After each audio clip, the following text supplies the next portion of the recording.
ಮತ್ತೊಮ್ಮೆ ಜೋಡಿ ಮೋಡಿ ವಿಶೇಷ ಕಾರ್ಯಕ್ರಮಕ್ಕೆ ಸ್ವಾಗತ. ನಮ್ಮ ಜೊತೆ ಜೋಡಿ ಇದ್ದಾರೆ. 2 ಜೋಡಿ ಅಂತ ಹೇಳಬೇಕಾ ಅಥವಾ 4 ಜನ ಅಂತ ಹೇಳಬೇಕಾ, 2 ಅವಳಿ ದಂಪತಿಗಳು ಅಂತ ಹೇಳಬೇಕಾ, ನನಗೆ ಇದಕ್ಕೂ ಅರ್ಥ ಆಗ್ತಿಲ್ಲ. ಸೊ ಲವಕುಶ ಇದ್ದಾರೆ, ಜೊತೆಗೆ ವನಿತಾ ಸುನಿತಾ ಇದ್ದಾರೆ. ಸೊ ಲವಕುಶ ಅನ್ನುವಂಥ ಹೆಸರೇ ಡಿಫ್ರೆಂಟ್ ಆಗಿದೆ. ಅಪ್ಪ ಅಮ್ಮ ತುಂಬ ಯೋಚನೆ ಮಾಡಿಟ್ಟಿರೋಂಥ ಹೆಸರು ಏನು ಹೇಳ್ತಾರೆ ಆಮೇಲೆ ನಿಮಗೆ? ಅಂದರೆ ಫಸ್ಟ್ ನಮ್ಮದು ಹುಟ್ಟೆಸರು ಇದ್ದಿದ್ದು ರುದ್ರೇಶ ಮಾದೇಶ ಅಂತ. ಹಾಂ. ಬಟ್ ಆ ಹೆಸರಿಟ್ಟಾಗ ನಮ್ಮ ಮನೆಯಲ್ಲಿ ಅವಾಗ ನಾವು ಚಿಕ್ಕವರಿದ್ದಾಗ ಆ ಹೆಸರು ಒಂದು ಬರಲಿಲ್ವಂತೆ. ಅಂದರೆ ನಾವು ಚಿಕ್ಕವರಿದ್ದಾಗ ಆ ಹೆಸರಿಟ್ಟಾಗ ಅಳ್ತಿದ್ವಂತೆ. ಅದೇ ಇವರು ಆಸ್ಪತ್ರೆಗೆ ಏನೇ ಆದರೂ ಏನೇ ಒಂಥರ ತೊಂದರೆಗಳು ಆ ಥರ ಆಗ್ತಿತ್ತು. ಅದಕ್ಕೆ ಏನು ಮಾಡಿದ್ರು ಲವಕುಶ ಅಂತ ಇಟ್ಟೋದು. ಖುಷಿ ಖುಷಿಯಾಗಿದ್ಬಿಟ್ರೆ ಹಾಗಾದ್ರೆ ಆಗ ಸಂತೋಷ ಖುಷಿಯಾಗಿದ್ದು, ಅದೇ ಥರ ಲವಕುಶ ಅಂತ ಇಟ್ಟರು. ವನಿತಾ ಸುನಿತಾನ್ ಕೇಳಬೇಕು, ರುದ್ರೇಶ ಮಾದೇಶ ಚೆನ್ನಾಗಿತ್ತಾ, ಲವಕುಶ ಚೆನ್ನಾಗಿದೆಯಾ? ಲವಕುಶನೇ ಚೆನ್ನಾಗಿದೆಯಾ? ಸ್ವಲ್ಪ ಮಾಡರ್ನ್ ಆಗಿ ಅನಿಸ್ತಾ ಇದೆಯಾ? ಆ್ಯಕ್ಚುಲಿ ಲವಕುಶ ಈಗ ರಾಮಾಯಣದಲ್ಲೂ ಕೂಡ ಈ ಅವಳಿ ಜೋಡಿಗಳ ಮದುವೆಯ ಬಗ್ಗೆ ತುಂಬ ಪ್ರಸ್ತಾಪ ಆಗಿತ್ತಂತೆ. ಅದು ಒಳ್ಳೇದು ಕೂಡ ಅಂತ ಹೇಳ್ತಾರೆ. ಅಂದರೆ ಶಾಸ್ತ್ರದ ಪ್ರಕಾರ ಅವಳಿ ಜೋಡಿನೇ ಸಿಗೋದು ತುಂಬ ಒಳ್ಳೆಯದು, ಮುಂದೆ ತುಂಬ ಜೀವನ ಚೆನ್ನಾಗಿರುತ್ತೆ ಅಂತ ಹೇಳ್ತಾರೆ. ಅದು ಕೂಡ ಎಲ್ಲ ಕೇಳಿದ್ರೆ ನೀವು ಹಾಗಾದರೆ? ಅಂದರೆ ಸಾಮಾನ್ಯ ನಮ್ಮ ಸುತ್ತಮುತ್ತ ಅವಳಿ ಜೋಡಿ ಮಕ್ಕಳು ಅಂದರೆ ನಮ್ಮ ಸುತ್ತಮುತ್ತ ಯಾರು ನಾವು ಆಗಿರೋದು ನೋಡೇ ಇಲ್ಲ. ಅಂದರೆ ಕೆಲವ್ರದ್ದು ನಮ್ಮ ಇವರೆಲ್ಲ ಹೇಳೋರು, ನಮ್ಮ ತಾತ ಅಂದಿರೆಲ್ಲ ಹೇಳೋರು, ಅವಳಿ ಜೋಡಿ ಮಕ್ಕಳು ಮದುವೆ ಚೆನ್ನಾಗಿ ಸಂತೋಷವಾಗಿ ಬಾಳೋರೆ ಅಂತ ಹೇಳ್ತಿದ್ರು. ಹಂಗಾಗಿ ಅದಕ್ಕೂ ಸಂತೋಷ. ಮತ್ತು ನಮ್ಮ ಫ್ರೆಂಡ್ ಒಬ್ಬ ಹೇಳಿದ್ದ, ನೀವು ಅವಳಿ ಜೋಡಿ ಅಲ್ವಾ, ನೀವು ಒಬ್ಬನ ಬಿಟ್ಟು ಒಬ್ಬ ಮದುವೆ ಆದ್ರೆ ಒಬ್ಬ ಸತ್ತೋಗ್ತಾನೆ ಅಂತ ಹೇಳ್ತಿದ್ದ. ಅಯ್ಯೋ, ಅದು ಆವಾಗ ಒಂದ್ಸಲ ಭಯ ಆಗೋದು. ನಮ್ಮಪ್ಪ ಅವನ್ನ ಒಂದ್ ಕಡೆ ಹೆಣ್ಣು ನೋಡಕ್ ಕರ್ಕೊಂಡು ಹೋಗೋರು. ಅವಾಗ ಇಬ್ರು ಹೋಗೋರು, ಇಬ್ರು ಎಲ್ಲ ಅವಳಿ ಜೋಡಿ ಸಿಗ್ತಿರ್ಲಿಲ್ಲ, ಇಲ್ಲ ಅಕ್ಕ ತಂಗಿ ಸಿಕ್ಕೋರು. ಅಕ್ಕಗೆ ಇಷ್ಟ ಆದ್ರೆ ತಂಗಿಗೆ ಇಷ್ಟ ಆಯ್ತಿರಲಿಲ್ಲ, ತಂಗಿಗೆ ಇಷ್ಟ ಆ ಥರ ಆಗೋದು. ಅವಾಗ ಇವನಿಗೆ ಒಪ್ಕೊಂಡಿರೋರು ನನಗೊಂಥರ ಭಯ ಆಗೋದು, ಎಲ್ಲಪ್ಪ ಹಿಂಗ್ ಬೇರೆ ಹೇಳೋರಲ್ಲ, ಈ ಥರ ಆಗುತ್ತಲ್ಲ ಅಂತ. ಆಮೇಲೆ ಅದೇಂಗೋ ಅದೊಂದು ಭಯ ಇತ್ತು. ಮತ್ತೆ ಅದೇ ಭಯನೂ ಅಷ್ಟರೊಳಗೆ ಇವರು ಸಿಕ್ಕಿದ್ರು ನೋಡ್ಕೊಂಡು ಬರೀ 1 ಮಂತಲ್ಲಿ ನೋಡಿದ್ದು. ಒಂದಿನ ನಾನು ಇವನು ನೋಡಕ್ ಹೋಗಿದ್ದು. ಮೊದಲಿನಿಂದ ಏನು ಪರಿಚಯನೇ ಇರಲಿಲ್ಲ. ಅಂದ್ರೆ ಬೇರೆ ಯಾರೋ ಫೋನ್ ಮಾಡಿ ಹೇಳಿದ್ದು, ಈ ತರ ಅವಳಿ ಜೋಡಿ ಇದಾರೆ ನೋಡಿ ಅಂತ. ಆಮೇಲೆ ನೋಡ್ಕೊಂಡು ಹೋದು. ಅವಾಗ ಒಂದಿನ ನೋಡ್ದು ಅಷ್ಟೇ, ಮತ್ತೆ ತಿರ್ಗಾ ನಾವೇನು ನೋಡಕ್ ಹೋಗ್ಲಿಲ್ಲ.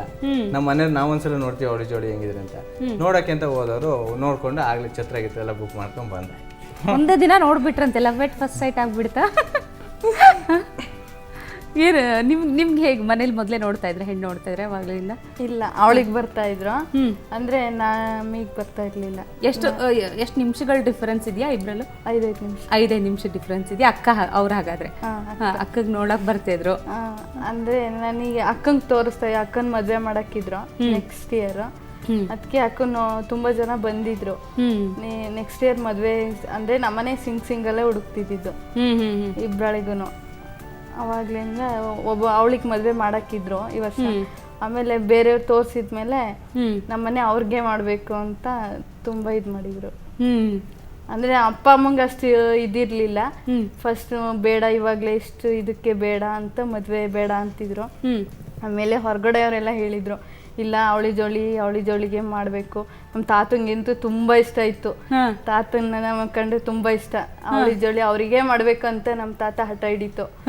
ಅವ್ರಿಗೆ ಮಾಡಿದವ್ರು ಬೇರೆಯವ್ರಿಗೆ ನನ್ ಬರೋದಿಲ್ಲ ಮದ್ವೆಗೆ ಅಂತ ತುಂಬಾ ಹೇಳಿದ್ರು. ಆಮೇಲೆ ಅಪ್ಪ ಅಮ್ಮ ಎಲ್ಲ ಒಪ್ಪಿದ್ರು. ಎಲ್ಲ ರಿಲೇಷನ್ಗೆಲ್ಲ ತುಂಬಾ ಇಷ್ಟ ಆಯ್ತು. ನೀವೇನ್ ಮಾಡ್ಕೊಂಡಿದ್ರ? ನಾನು ಕಲ್ಯಾ ಸಾಫ್ಟ್ವೇರ್ ಸೊಲ್ಯೂಷನ್ ಕೆಲಸ ಮಾಡ್ತಿದ್ದೀನಿ. ಏರ್ಟೆಲ್ ಮತ್ತೆ ವೊಡಾಫೋನ್ KV ಪೇಮೆಂಟ್ ಮಾಡೋದು. ಕಲ್ಯಾ ಸಾಫ್ಟ್ವೇರ್ ಕೆಲಸ ಮಾಡ್ಕೊಂಡು ಹೋಗ್ತಾ ಇದ್ದೀನಿ. ನೀವು? ನಾನು ಮನೇಲೇ ಇರೋದು. ಮನೇಲಿ ತೋಟ ಇದೆ, ತೋಟ ನೋಡ್ಕೊಂಡು ಮನೇಲೇ ಇದೆ. ರೈತರು? ಕಾಫಿ ಕೃಷಿಕರು. ಸರಿ, ಮನೇಲಿ ತುಂಬಾ ದಿನದಿಂದ ನೋಡ್ತಾ ಇದ್ರಿ ಅಂತ ಹೇಳಿದ್ರು. ಸೊ ಮದುವೆ ಎಲ್ಲ ಯಾವ ರೀತಿ ಡಿಫ್ರೆಂಟ್ ಆಗಿ ಮಾಡ್ಕೊಡ್ರ? ಅದರಲ್ಲೂ ಕೂಡ ಇಲ್ಲ, ಮಾಮೂಲಿ ಎಲ್ಲರೂ ಯಾವ ಥರ ಆಯ್ತಾರೆ ಅದೇ ಥರ. ಏನು ಮುಂದೆ ಏನು ಕನಸುಗಳಿದೆ? ಇಬ್ರಿಗೂ ಓದಕ್ಕೆ ಇಷ್ಟಪಟ್ಟರು ಅಂದರೆ ಓದಬೇಕು, ಮುಂದೆ ಅವರು ಕೆಲಸ ಮಾಡಬೇಕು ಅಂತಿದೆಯಾ, ಅಥವಾ ಹೇಗೆ ಏನು ಕನಸುಗಳಿದೆ ನಿಮಗೆ? ಕನಸುಗಳು ಅವ್ರು ಬೇಕಾದ್ರೆ ಓದ್ಬೋದು. ಬಟ್ ಅವ್ರು ಕೆಲ್ಸಕ್ಕೆ ಹೋಗ್ತೀನಿ ಅಂದ್ರೆ ಅವ್ರನ್ನ ಫ್ರೀಯಾಗಿ ಬಿಟ್ಬಿಟ್ಟಿದೀವಿ. ಅವ್ರು ಏನಾದ್ರು ಮಾಡ್ಕೊಂಡು ಹೋಗೋದು. ಅವ್ರು ಓದಿ ಕೆಲ್ಸಕ್ಕಾದ್ರೂ ಹೋಗ್ಬೋದು, ಇಲ್ಲ ಮನೇಲಿ ಇರ್ತೀನಿ ಅಂದ್ರೆ ಮನೇಲಾದ್ರೂ ಇರ್ಬೋದು. ನಮ್ದೇನು ಅಭ್ಯಂತರ ಇಲ್ಲ. ಓಕೆ, ಹಾಗಾದರೆ ನಿಮ್ಮೆಲ್ಲ ಜೊತೆ ನಾನು ಮತ್ತಷ್ಟು ಮಾತಾಡ್ತೀನಿ. ಲವಕುಶ ವನಿತಾ ಸುನಿತಾ ಕೂತಿದ್ದಾರೆ. ಆದರೆ ಇನ್ನೂ ಇದೇ ಥರ ಕೂರಿಸ್ಬಿಟ್ರೆ ನನಗೆ ಬೈದು ಬಿಡ್ತಾರೆ. ಯಾಕಂದರೆ ಅವ್ರು ಜೋಡಿ ಈಗ ಜಸ್ಟ್ ಮದುವೆ ಆಗಿ 3-4 ದಿನ ಆಗಿದೆ, ಬಂದುಬಿಟ್ಟಿದ್ದಾರೆ. ಸೊ ಅಣ್ಣ ತಮ್ಮ ಅಕ್ಕ ತಂಗಿನ ಸೆಪ್ರೇಟಾಗಿ ಕೂರಿಸಿದ್ದೀನಿ. ಸೊ ಜೋಡಿಯಾಗಿ ನಮ್ಮ ಜೊತೆ ಮಾತಾಡ್ತಾರೆ. ಅದಕ್ಕೂ ಮೊದಲು ಒಂದು ಸಣ್ಣ ಬ್ರೇಕ್.